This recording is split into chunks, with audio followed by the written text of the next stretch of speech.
Hello, my name's Kayla. I'm 38 years old. I'm a mother to a deaf mute child and I love her dearly.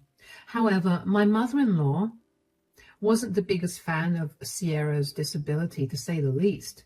And she did the worst thing at my daughter's birthday a few months ago, and I want to share that incident with you. Let me first introduce you to my husband, James. James and I met in college. We were in our junior year when we met and we got along great. We decided to give dating a shot, and before we knew it, we were in love. We remained together for the next 7 years. I know usually people get married after dating for 3 to 4 years, but James and I were too focused on our careers to think about marriage. We wanted to be more than financially stable when we got married, so we could do all the things that marked a marriage, like buying a house and having kids. Anyway, it took us a long while to get that stability, and as soon as we were there, we got married. We closed in on a beautiful house, and after we settled in, we began trying for children. It took us quite a while, but eventually, I finally got pregnant. We were ecstatic, and even though I was on the scale for a risky pregnancy, James and I were hopeful that everything would be normal. I made sure to study up on what's best for a healthy baby and followed a very healthy lifestyle for 6 months of my pregnancy. It wasn't an easy pregnancy at all, though. I had a large number of issues crop up due to it, and I was at risk for diabetes as well. Every day was painful, but I powered through. But then one day my blood pressure spiked too high and I had to be induced into labor.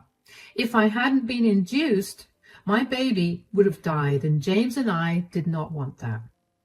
However, things only went further sideways, so I was rushed into the operation room for an emergency C-section. I lost a lot of blood that day, almost died, but thankfully the doctors and nurses worked really hard to stabilize me. Since my daughter was born very prematurely, she had to be put in the NICU until she was healthy enough. Let me tell you, those were the hardest 3 months of my life. I cannot even begin to tell you how much of a nightmare it was to wake up every day wanting to hear the sound of my baby, but only waking up to a silent house. Thankfully, my daughter made it, and she was a healthy baby. The doctor told me that my daughter Sierra was showing some abnormalities, and after a few tests, they determined that Sierra was going to be deaf and mute. Her ears and vocal muscles didn't have enough time to develop properly, but the doctor told me that they could still conduct tests every few months to see if she could get an implant to hear. Truthfully, I didn't care about that at the time. I was just overjoyed that my baby was healthy and alive. It took a while for James and I to recognize signs of distress and such in Sierra, but we did it. Caring for a deaf and mute baby was something I was not prepared for at all, but I loved my child so fiercely that I knew that I'd do whatever it took to raise her right. Anyway, James and I took 2 months to ourselves and didn't let our families meet Sierra. We wanted to spend as much time as we could just bonding with Sierra before we'd be swarmed by the rest of our families. When we finally let our families meet Sierra, the last person to meet her was my mother-in-law, Celine. James and I had a complicated relationship with Celine, to say the least. She always had to have her way with things, and if she didn't get it, she'd force her way to it. James is the youngest of 4 brothers, so he watched his mother raise all of them by herself. And he had a lot of respect for her. I did too, which is why we brushed off a lot of her behavior. Anyway, she was the last to see Sierra because she had been out of state visiting some friends. When she came over, James let her into the house while I was feeding Sierra. I was upstairs, but I could hear their conversation perfectly. "Hi, Mom, come in. How you doing?" "I'm really happy. I finally get to see my grandchild." "I'm glad that you're happy. Sit in the living room. Kayla's feeding Sierra, and she'll bring her down in a minute." Why did you guys even make me wait so long to meet my granddaughter? We just wanted some time to bond with the family, especially since, Sierra was born prematurely. You should have at least let me see her at the hospital. We didn't want to risk anything. Kayla was a mess and she was in no mood to socialize or be around anybody else. The way you let that wife of yours behave will make her feel like she's the Queen of Sheba. Please don't be rude now. Kayla's been through enough. Yeah. Anything else I need to know before the Queen arrives? Also, since Sierra was born prematurely, her body didn't get time to develop fully. Oh no, is she okay? I feel like this is something you should have informed everybody about immediately. Mom, we were going through something really scary and informing people about things was the last thing on our minds. But no need to worry too much. Sierra is a healthy baby. She just didn't get to develop her ears properly, so she's deaf. And the muscles that would usually help her speak are also underdeveloped, so she won't be able to speak. So she's deaf and dumb? Yeah, but you shouldn't call her dumb. She's mute. And you found this out right now, while she's still a baby? Yeah. Come on. You don't seriously believe that. The doctors just said all of that to get money out of you. Mom, please keep your opinions to yourself. Like I said, Kayla's been through a lot and she doesn't want to hear your opinions. Be nice to her today and just be grateful that you get to see Sierra. Fine. But don't expect me to remain silent about this for too long. Hi, Celine. Look who's here. Oh, there's my granddaughter. She's so cute. I heard everything that Celine had said, and let me tell you, I was not happy about it. She sounded so entitled and weird about Sierra's disability. I couldn't help but feel like she was going to be difficult to deal with in the future, and I was right. Over the next 3 years, Celine was an absolute pain. She wouldn't stop giving me her insights and opinions about Sierra's disability. She never insisted I did anything, and if I got even a little defensive, she'd tell me not to overreact because she was just giving me her opinions. Whenever I would tell James about it, he'd look defeated and tell me that Celine's behavior was her nature. He'd tell me that she was a traditional woman, so explaining these things to her was not going to change the way that she behaved because she would not accept the explanations. I get being a traditional person, but being traditional doesn't have to mean being ableist. Anyway, I would still bring Sierra around to spend time with Celine because not doing that would become a nightmare for James and me. One particular day, I was supposed to go over to Celine's place with Sierra after a doctor's visit. I ended up running a little late, and when I got there, Celine was standing at the front door looking irritated. Where were you guys? We're sorry we're late. We were at the doctor's. Doctor's? Is one of you sick? No, Sierra just had a checkup.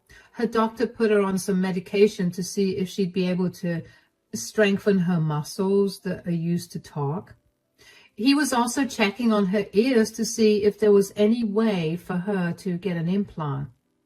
I thought I told you that this was all nonsense. Excuse me?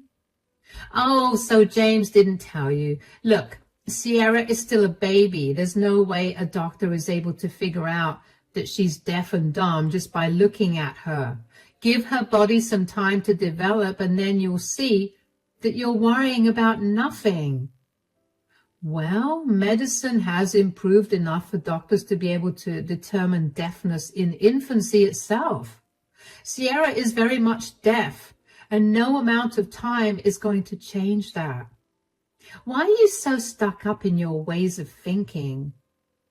How am I possibly being stuck up in my way of thinking? I'm trying to do what's best for my child. You clearly didn't do the best for her because you birthed her too early. Are you saying that my daughter's disability was my fault? I didn't say it, but since you're admitting it, I'm not admitting anything. I almost died giving birth to Sierra. Would you rather one of us not be alive? You think I don't feel bad that I robbed Sierra of a regular life? Don't twist my words. I don't care about what you feel. I just care about Sierra. You're wasting your money on useless doctors. That's money that you could be saving for her education. We're not wasting money on anything. We're simply doing our best to make her life as comfortable and accessible as possible. You're going to make her believe that she's deaf and dumb if you keep taking her to these doctors. And how do you know that the medicines they're giving you are not going to prolong her deafness and dumbness? You sound insane. Why in the world would her doctor do that? James and I are working hard to prepare Sierra for the world, and getting advice from doctors is one of the ways. You don't get to say anything about this or how we spend our money because you're not Sierra's parent. Denying Sierra's disability doesn't change the fact that Sierra is deaf and mute. Either drop it or I'm leaving with Sierra. Whatever. Are you at that time of the month? Is that why you aren't understanding what I'm saying? You know what? I'll leave.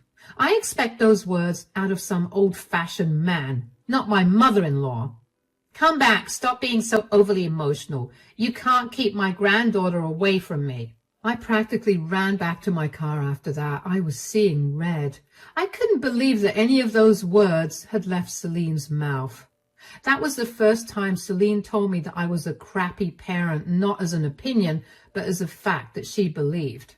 Her blaming me for Sierra's disability made my heart hurt like crazy. I felt that guilt every single day, and her telling me that with a smirk on her face made me want to yell at her with every fiber in my body.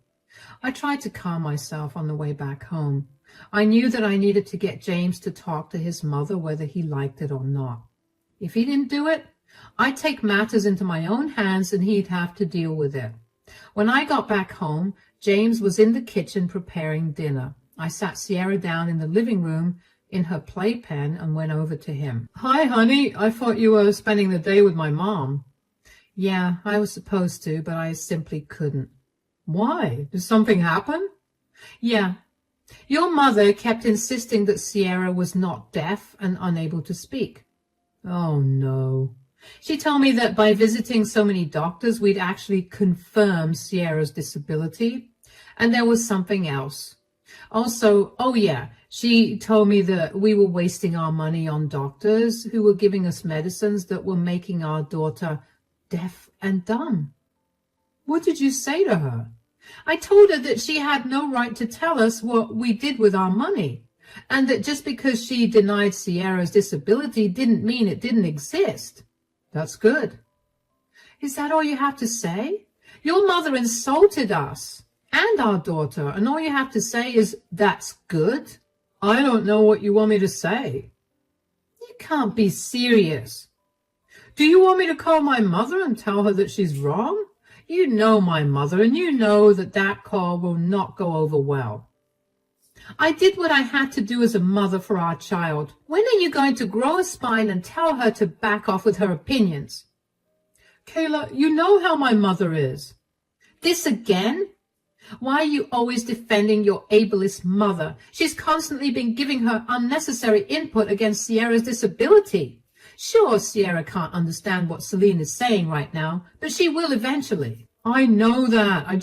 I feel like I'm stuck between a rock and a hard place. On one hand, I'm beyond hurt that my mother would say such things about our daughter. On the other, she's my mother. I cannot be rude to her. How are you letting her get away with being rude to me and Sierra? Did you know that she blames me for Sierra's disability? What? Did she tell you that? Not directly, but she implied it. You need to stop siding with your mom. I do not want Sierra growing up around her. Look, my mom is just very old-fashioned. I told you that she and my dad had a very toxic and traditional marriage. Bearing and raising children is all she ever did. So I guess she's overprotective of Sierra for that reason. Being overprotective and ableist are two entirely different things. I know. I'll talk to my mom, but if she doesn't listen, there's nothing much I can do. You may not be able to do much, but I will. I will make sure she doesn't get to visit Sierra at all. I do not want my child to grow up with a complex because her grandmother made her feel differently about her disability. I don't think that will work in the long run. I will make sure that it does. Just remember that you could either nip this in the bud or Sierra is going to grow up into a very insecure, unstable person. We both only want what's best for her, right? Then do the right thing. I knew where James was coming from. Don't get me wrong. I loved my husband more than anyone else on this planet, but I also wanted him to grow a spine and tell his mother what she was saying was wrong. I knew that he revered his mother. The man watched his dad verbally and emotionally abuse his mother and leave her to take care of all their kids while he sat in front of the TV and drank his many packs of beer.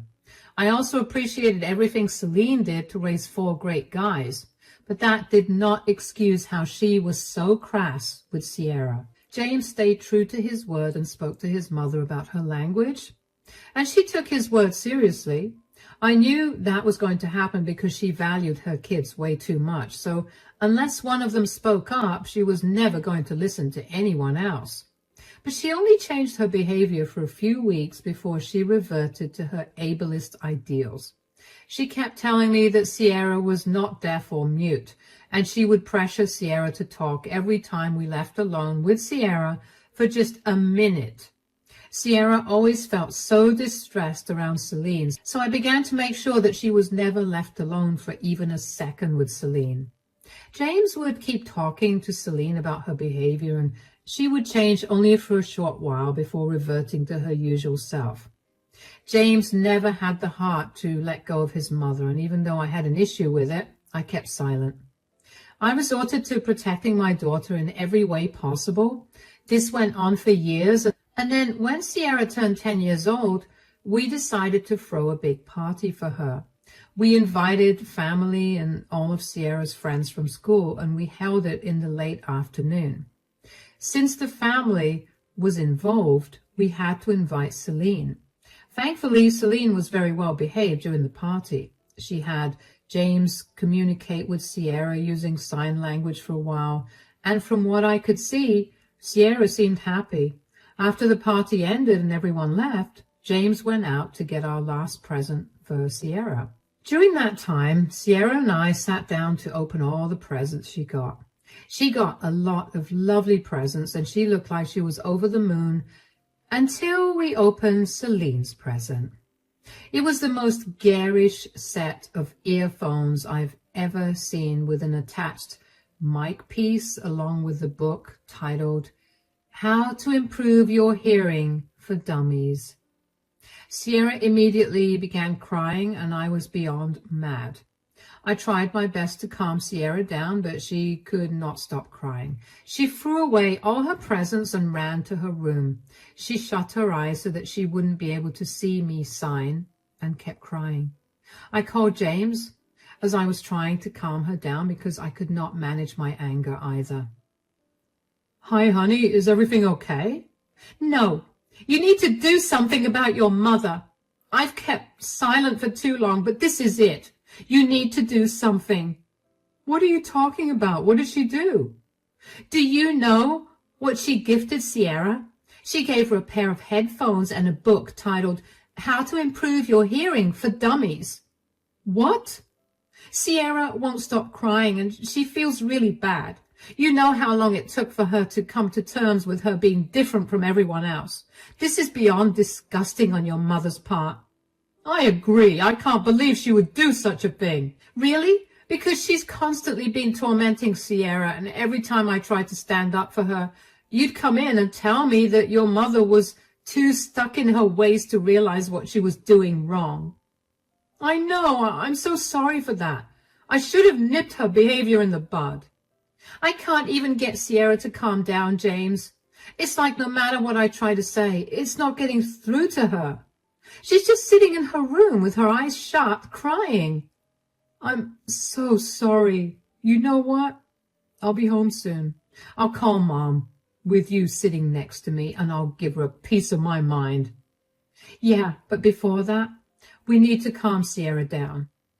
I knew my mom was a little mean, but this goes beyond anything I could have ever imagined coming from her. Honestly, I didn't expect this from her too. I should have known there was something wrong with the way she was so well behaved during the party. I promise I'll make this right for Sierra and for us. What are you even going to say to your mom? You know she will only listen to you for a few weeks at best. Eventually, she'll go right back to bullying Sierra. I know. I have an idea of what I want to do. In all honesty, I should have done this from the start, but I'm going to hit her right where it hurts. Nobody makes my baby girl cry like that and gets away with it. I'll apologize to Sierra for the rest of my life for putting her through this. Okay, I'll do my best to calm her down. How long will you take to get back? I'm already sitting in the car, so I should be home in 10. All right, I'll see you soon. Drive safe. Yeah, I'll be there soon. Bye. I never mentioned it before, but Sierra did end up growing up with a complex about her disability. No matter how much I tried to shield her, Celine still managed to have an impact on her. Not a lot, but enough to frustrate her further. Sierra struggled to cope with her classes and simply couldn't understand why she was not like everybody else. When she was 5 years old, she'd have meltdowns every so often about it, and it would break my heart to see her that way. It took James and me a lot of time and love to get her to understand her disability and to make her feel comfortable with herself. What Celine did with her gift was bring all that hard work crumbling down. James came back home in less than 10 minutes, and he practically flew through the door. Sierra had calmed down significantly, but she was still crying and hiccuping. James gently nudged her to sit up and got her to open her eyes. He too was crying, and he kept apologizing to her. Seeing her dad crying alarmed Sierra enough to get her to stop crying and tell her dad that she forgave him. The three of us then spoke about Celine's gift and how what her grandmother thinks of her disability was not a reflection of it at all.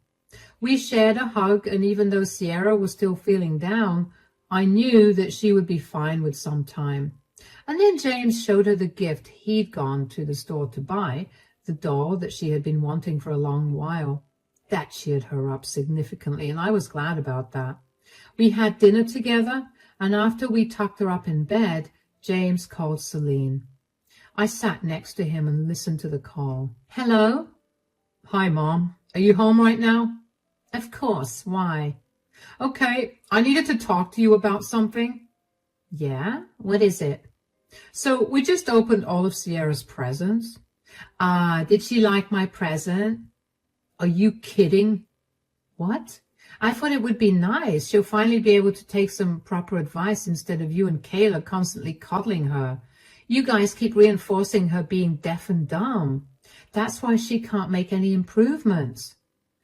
I have explained to you countless times that Sierra can't hear because she didn't have time to develop in her mother's womb. Her body quite literally doesn't have the faculties to perceive sounds or help her speak. That's a load of hogwash, and you know it. You just need to add a few drops of the essential oils I recommended. What is wrong with you? You've kept denying Sierra's disability, and you've done way too much to alienate and hurt her. Do you not feel bad at all? You guys coddle her way too much. She's now gotten used to people treating her differently because you keep telling her she's different. I was just trying to set her on the right path. So you think giving her a pair of headphones and a book on how to hear properly was the right path? Obviously. Since her parents won't educate her, I took it upon myself to teach her. You know what? Since you wanted to take something upon yourself, why don't you take it upon yourself and never talk to me again? Why are you being so sensitive to this? This is all Kayla's doing. I told you that girl was no good for you. This has nothing to do with Kayla. Do you know how hurt Sierra was that you gave her that gift? She cried for so long and refused to talk to us at all for an even longer time. So? Kids are strong. She'll get over it. You guys made her too sensitive, and now she can't take the fact that she's not as special as you guys have made her out to be. What is wrong with you? Why are you so heartless? You know, I ignored everything you've said and done to Kayla and Sierra for so long because I thought you were just too traditional and set in your ways. That was a huge mistake because clearly you're just a monster. James, that is no way for you to speak to your mother. And giving crappy gifts to my daughter is no way to behave as a grandmother. I don't want anything to do with you anymore. Don't ever come back. I want you out of mine and my family's lives. If you ever try to come close to us, I will call the police on you. Are you serious? You can't seriously be overreacting over one gift that was supposed to be for your benefit. Do you really want to be stuck with a child that would remain with you forever because she believes she's disabled? Why wouldn't I want my child to remain with me? I love her with all my heart. And unlike you, I could never dream of kicking my child out as soon as they're adults. The very fact that you refuse to accept Sierra's disability even now is enough to tell me that you will always prioritize your values over your family. Never contact any of us again. James was red in the face from how angry he was. I was finally glad that James made the right decision. I could tell that this time he was being serious because I had never seen James this upset before. He had one of the most calm temperaments I've ever seen in a person, so to see him get mad meant that someone really messed up badly. And this time it was Celine, and rightfully so. Celine tried to call back as soon as James cut the call. But James declined the call and blocked her number. She then tried calling me, but I let the call ring out. I did not want to hear her voice because Lord knows I would have been a lot meaner than James was to her. I guess Celine realized that she was not going to get an answer from either one of us and left us alone for that night. But for the next few days, she would keep calling me until I was forced to block her as well. In hindsight, I should have known better that Celine would not leave us alone because after a month of no contact with her, we got served with a summons. Celine had decided that since we were not going to let her near us, she would file for visitation rights as a grandparent. James and I were furious about this, but we knew that if we beat her here, she would definitely have no way of contacting us. So we gathered all the evidence we could of Celine's disgusting attitude towards Sierra's disability.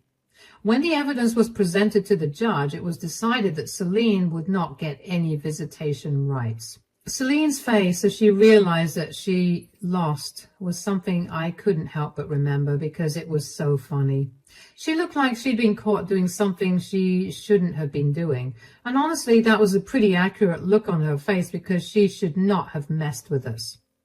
She then got a new number from which she kept spamming James and my phones with calls and texts to tell us what horrible people we were and how she was simply trying to protect Sierra from our evil ideologies. After that, James and I got a restraining order against her so that she was not allowed to contact us at all. And that was when I truly felt safe. As for Sierra, she's doing a lot better now. It took us a while to bring her back to her original self, but after a while of watching some very heartwarming videos of other families with deaf children and educational videos on what it is like to be deaf and mute, Sierra bounced right back to her old self. She's proud of who she is, and she's quickly forgotten about Celine as well.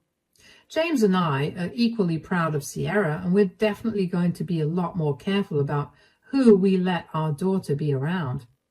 Thank you so much for sticking through and listening to my story. Remember to be kind to everyone, regardless of what they look like.